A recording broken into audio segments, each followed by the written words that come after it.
Hello everyone, my name is CJ Sonide. Welcome to r/NoSleep. We're doing something a little bit different today. As you can see, we're here on Reddit. Of course, my username is obviously a little bit different. I use a different username. But this is the first story we're going to read called There's Someone in Our Hotel Room. This should be a good story. So let's do this. I also realized the guy's name. Thank you, sir. Mom, wake up. I lightly shook my mother's shoulder, watching as she stirred from her sleep and met my gaze. It's late. You should go to sleep in your room. I helped my mom up from the couch and watched her walk into her own room to sleep. The end credits to Pirates of the Caribbean were still rolling up the screen as I turned off the TV and the lights in the living room before checking the main door locks just in case. And as I thought, they were locked. I peeked into my parents' room to make sure they got into bed all right, and they were passed out. When I checked on my older sister, who was also asleep, I made my way to my room that I shared with my sibling for the trip and kept the hallway light on as I walked in. Shutting the door behind me, I turned on the TV, not feeling any tiredness, and jumped in my bed. I got comfortable and pulled the covers over me, staring at the TV screen in front of me. I didn't know how long I was watching TV for, but I assume a good 2 hours went by before I heard it. There was a loud knock at the door.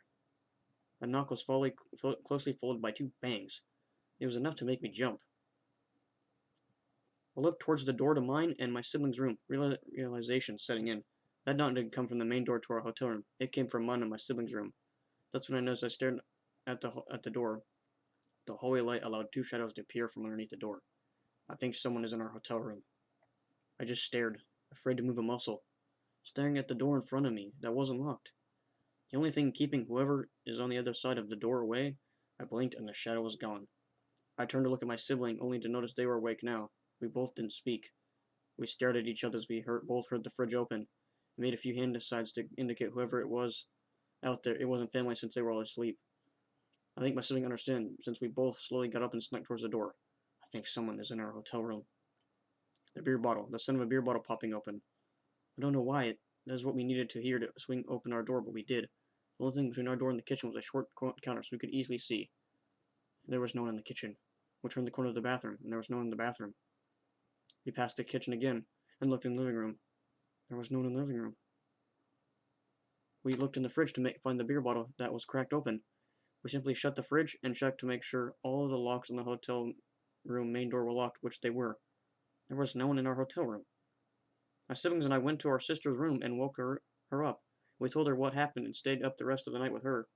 In the morning, we told our parents. They immediately asked if we could switch rooms, which the hotel complied. We got a three-bedroom room. We had a three-bedroom again. So my sibling and I had to share the room. We spent the day out doing things, touring around the city before coming back to the hotel room at the end of the day. It was around 3 a.m. Everyone went to sleep. Everyone was asleep. But me, and I couldn't sleep well after what happened last night. So I went to the bathroom to straighten my hair just for the hell of it. I grabbed my sister's flat iron and turned it on, keeping quiet to not wake anyone up. It only took me about 30 minutes, 7 burns on my hand and scalp before I was done. I turned off flat iron and the bathroom light before I opened the door, stopping dead in my tracks. I stood there for what seemed like a minute, just staring. I think someone is in our hotel room. I know my family all fell asleep before me. The main door was locked, so why were all the chairs, couches, and recliners facing the direction of the bathroom? Why were they all facing me? I wasn't listening to any music or watching something on my phone while in the bathroom, so I'd have heard someone leave the room. I quickly moved the furniture back to the way it was and swiftly walked back to my room. With my hand on the handle, I froze once again. A creaking sound coming from the living room stopped me from opening the door. I think someone is in our hotel room. I quickly spun around and ran to the living room and looked at the open cabinet door, staring at it as if it had an answer for me. It did. I think someone is in our hotel room.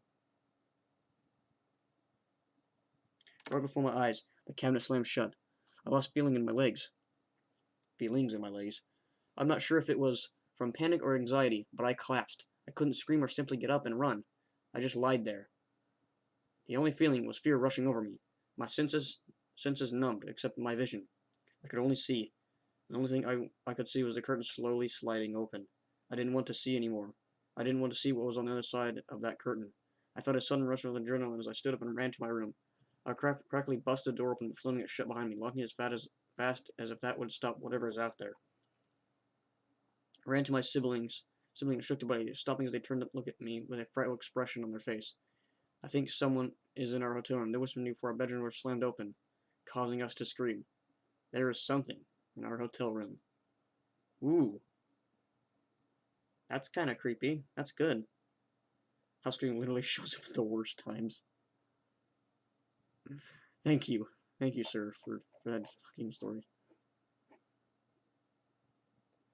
Alright, well, let's go back to the main subreddit. What other creepy stories can we find?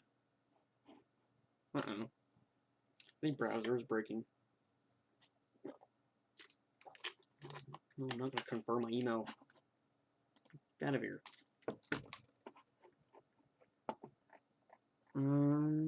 Please come quickly.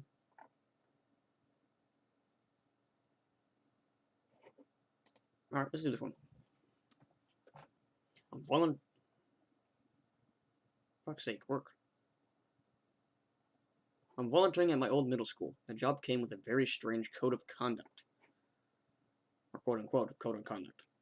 I went to a small private school from kindergarten all the way through 8th grade, joining the real world in time for high school. Despite how sheltered I was attending a small Lutheran school, I enjoyed my time there.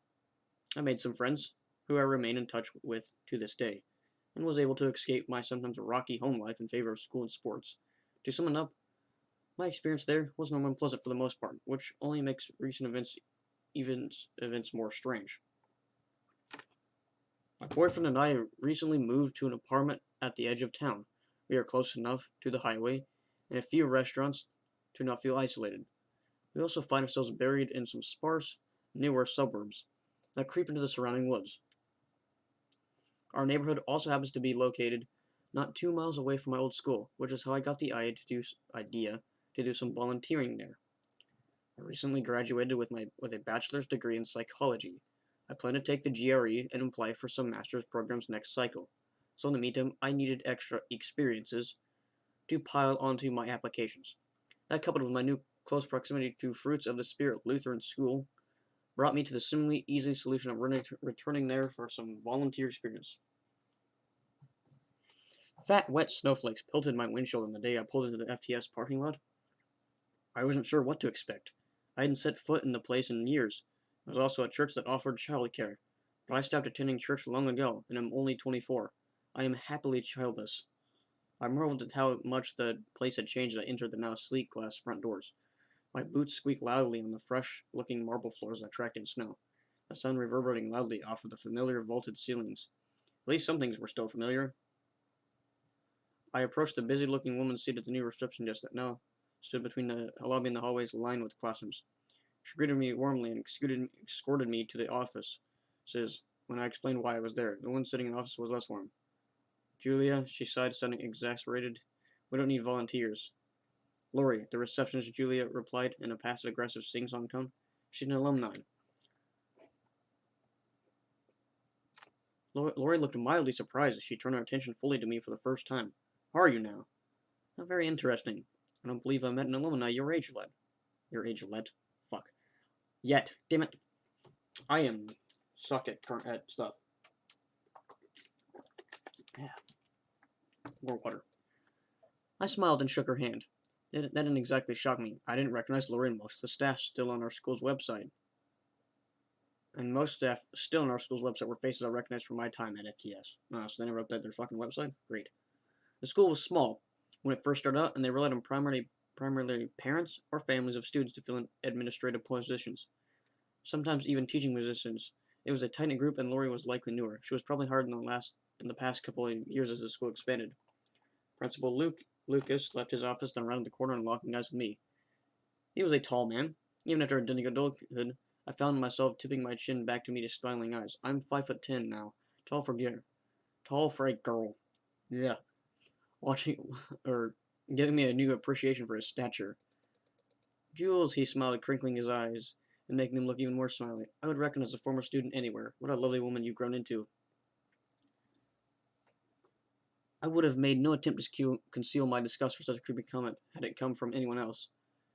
Principal Lucas was like a grandfather to me, though, despite having gone years without seeing him. He was more laid back than some of the teachers, less judgmental. Even as a child, I picked up on it. He's patient with the students, even the most difficult ones. He commanded a quiet authority I've always admired, and it seems that no student or teacher was immune to it. His compliment didn't sit wrong with me. He said it was something akin to respect, almost pride. We caught up briefly, and Principal Lucas seemed more than happy to take my offer for extra help. In fact, it seemed like they actually really needed it. Contrary to Laurie's initial response, I told him about my part-time job at the hospital in the city and agreed to help out wherever they needed me on Tuesdays and Thursdays. Principal Lucas saw me out, handing me a shiny white folder as I left. Here are the odds and ends that may be useful: a directory, class schedules, and a map of the school. As you may have noticed, we've grown a bit since you were a student. He chuckled before continuing. There's also a code of conduct, and that is very useful. You're on the staff side of things now. You may find it interesting to read before your first day. He stopped walking and met my eyes again. There it was, that quiet authority. And his words didn't sound like a command, but his very energy made it clear they were. I'll see you then. I'm sure all the teachers will be happy to see you again. He gave me one more crinkly-eyed smile before opening the door for me. Something about that white folder creeped me out. The silver emblem of a dove in flight gleamed on the front, and it stared at me from its place on the passenger seat as I drove home. There was something deep in my chest that I couldn't identify. Some sort of worry that sat unrealized. I chalked it up to having homework, and immediately opened the folder when I settled myself at the kitchen table. Better get it over with. The directory and schedule were present as promised, along with a school map that was more complicated than I anticipated. I suppose FTS really did grow larger than I thought. When I attended the gymnasium doubled as a church, we had to stack chairs in front of the altar during sports games so that no wayward basketballs knocked over the crucifix. Looking at a map, I noticed that one of the largest additions to the school was a west-facing wing, labeled church, despite eventually leading to the rest of the school via what looked like a long way. This church wing boasted its own entrance and small parking lot. The code of conduct was even more surprising, though. It wasn't really a code of conduct so much as a set of rules. You know the ones. I truly enjoy reading the stories that involve a good set of innocuous and sometimes ominous rules. That is until I sat at my kitchen table this afternoon holding a set of my own. There was no part of me that thought this could be a joke. Principal Lucas had a good sense of humor, but pranks were never his thing. Even more alarming, some of these rules pulled at my childhood memories, granting me hindsight that I sort of wished I didn't have. I'll stop beating around the bush and get right to it. Under a brief introduction welcoming me to the FTS staff, the list of rules were as follows. Number 1. If you are supervising or chaperoning a class, field trip, recess, or lunch, please show up no less than 15 minutes earlier. It is imperative the students not be left unsupervised for even a brief period of time. Number 2.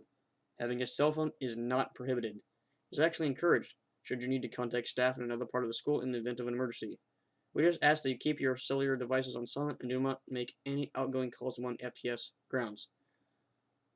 Incoming calls and texts are okay. Number 3. If the weather is less than favorable, recess should be held in the gymnasium. There is sports equipment and games in the gym utility closet. You may obtain the key from Lori in the office, should you need it. Knock 3 times on the door loudly before unlocking it, or the lock may stick. This goes for any locked door on the premises. Our locks are quite temperamental. Are they? Number 4. Prayer must be said every morning once the students arrive and every afternoon before they leave the building.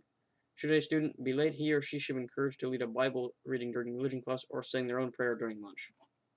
Students may eat hot lunch or bring their own.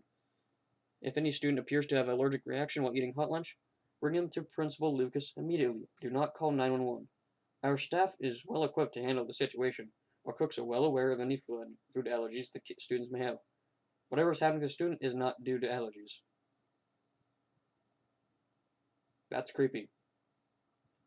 Number 6. Only the most fit staff members will be asked to supervise recess. You have to be able to keep up with our high-energy students. Staff must have an 8-minute mile or better in order to qualify for recess supervision. Number 7. We are lucky enough to live in a beautiful wooded area. It is often tempting for students to wander and explore the forest during outdoor recess. We have tied bright orange ribbons around the trees to serve as a boundary line. We don't want to mar nature within a fence. Should any student wander past a boundary line, you should retrieve him or her immediately. Do not call his or her name. Just approach the student and lead them back in bounds. If at any point, even for just a second, you lose sight of a student that has wandered out of bounds, Bring them to the office once you have retrieved them. Principal Lucas will handle it from there. He kills them, doesn't he? Huh. Recess is 30 minutes long. You will be provided with your own whistle, which you will use to signal the end of recess. Blow it in short 2-blow increments. This will signal to the students that they should line up to go inside. Make sure to do a head count as soon as they have lined up. If you have more students than you started with, lead everyone inside the church entrance instead of the school entrance. See map. Number 9. Do your best to keep a close eye on all of the students at recess. If you see anything strange or out of the ordinary, blow your whistle loudly in rapid 3-blow increments. This tells the students that there is an emergency drill taking place and they should run inside as quickly as possible. You may skip the head count in this scenario, but do use the church entrance.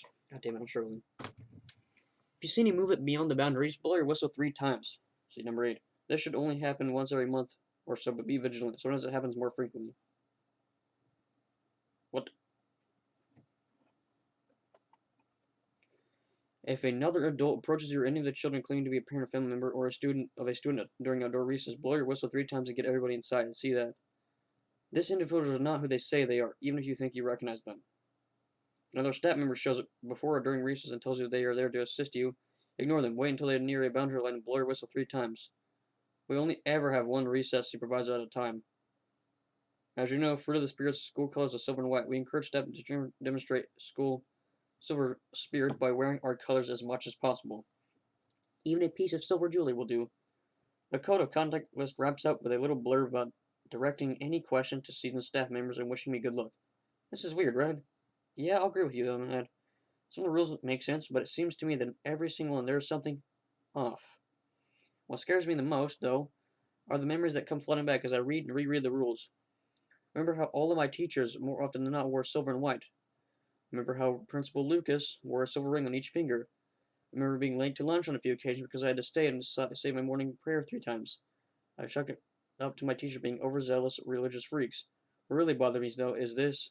Despite the term entrance being new, I definitely remember most of my recesses ending too short, with a 3 sharp bursts of a whistle cutting through the forest air. Ooh.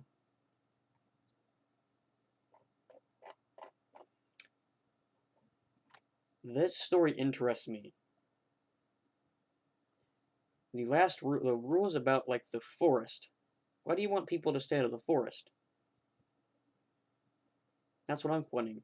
Why does the principal want people to stay out of the forest? Why? Alright, we'll find out later, maybe. Well, anyways, guys, that's going to do it for this episode of r/NoSleep. If you did enjoy this, and you want me to continue on with this series and more Reddit stuff, please leave a like, subscribe, turn on notifications, and please tell your friends about me if you want to. You don't have to do any of the stuff I asked you to do, but if you feel like it, and you're up to the challenge, go ahead, do it. It just helps me out a lot. It keeps me motivated, and it's just a nice little reward for, doing something that I enjoy doing. But anyways, guys, my name is CJ Sonid, and as always, I will see you guys in the next video. Peace out. Have a great rest of your day, weekend, week, whatever, month. Doesn't matter. Have a good day. Keep positive, and I will see you guys on the next one. Peace out.